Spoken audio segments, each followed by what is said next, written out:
So here's a question for us today. Have a large container ship heading west out of San Francisco filled with a load of red paint.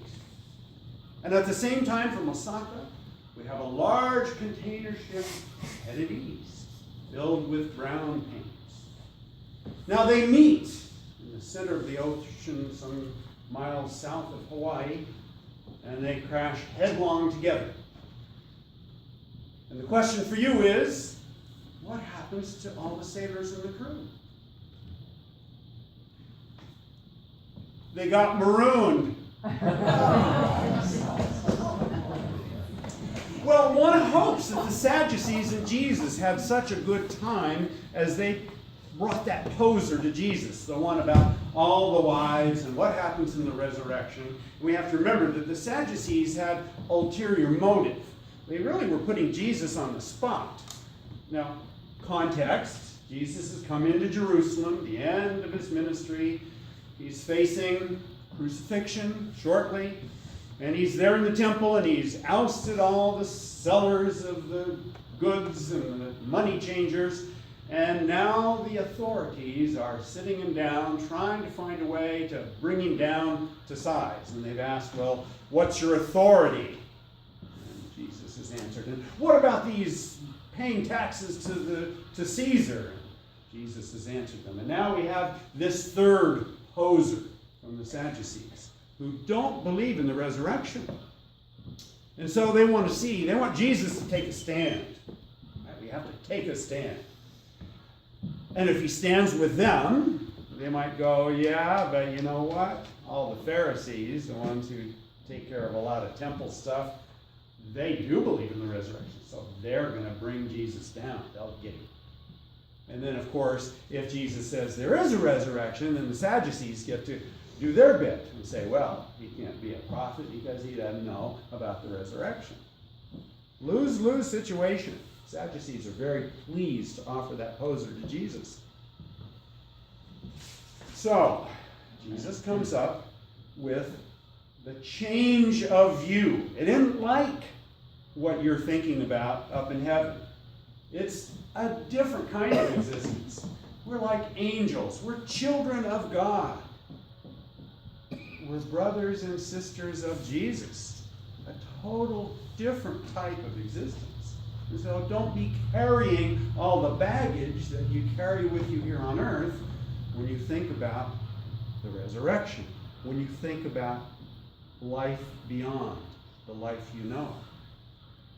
So again, it's this lack of imagination that Jesus confronts with the Sadducees. So how about us? How's our imagination in this day and age? Are we marooned on our little island of understanding? Are we just there and we just see this time and place and we judge everything by what we know? And of course we want to know. It's one of the gifts of God, our quest for knowledge, our curiosity, our ability to reason. Do we take that as we know and the rest of creation is understandable to us? So, this time of year prepares us for the end of things. We have the end of our lives in sight, some further, some sooner. We have the end of the church year in sight. It's coming up in a few weeks, and we're going to start over again. And so we wonder, on and on, what's the next thing?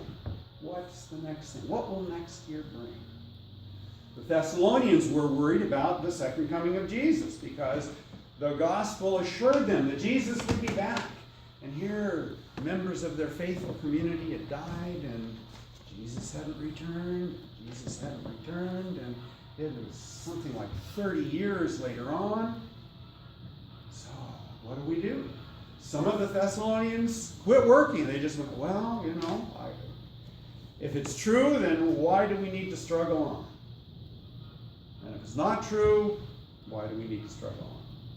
So Paul is insistent on them having patience and faith, and that the gospel, when it was brought to them, filled them with hope, filled them with courage.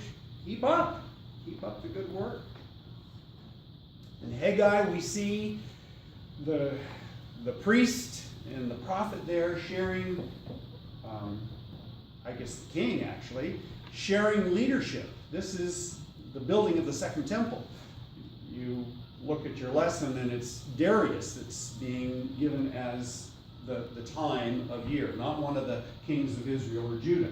This is the emperor of Persia that is referenced in terms of when it's happening.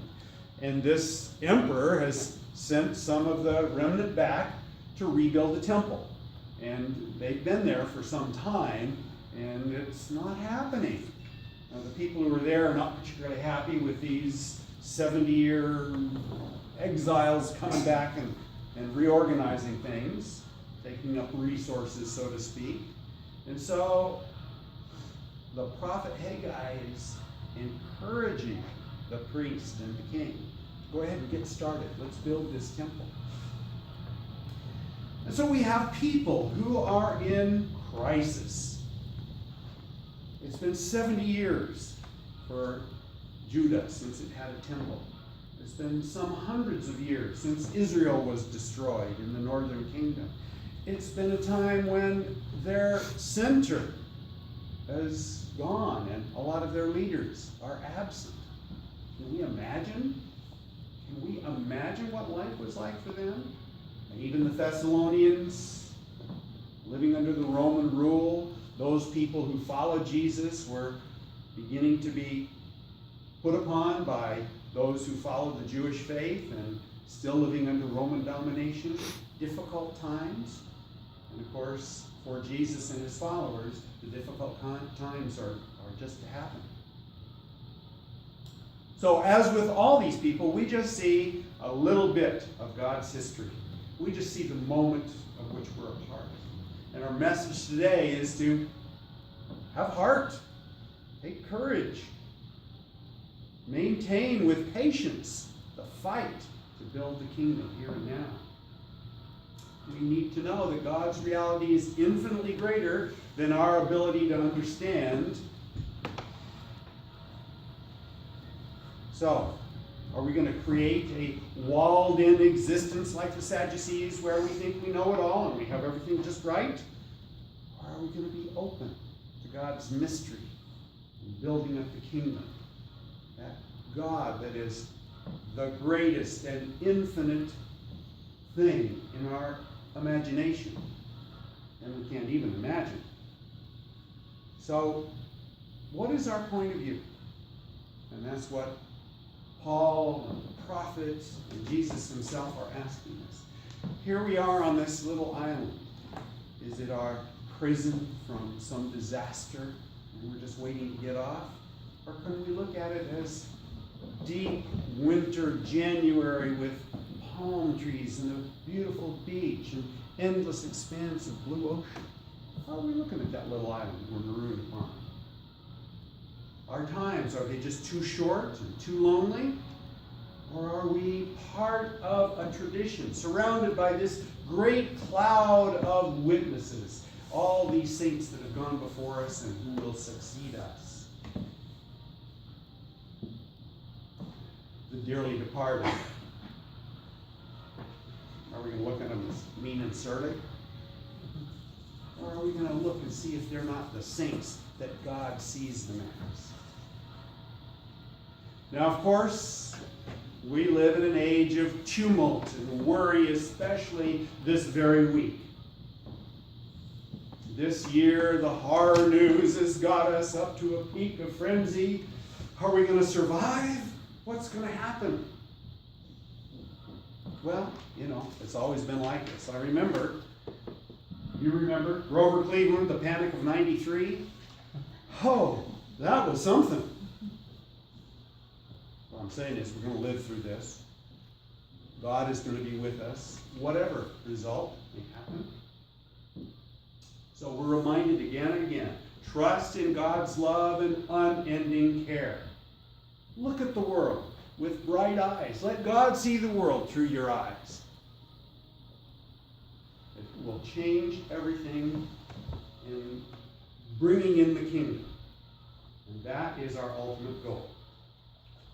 So let us live into that love and care as God loves and cares for this world. In Jesus' name, amen. Amen.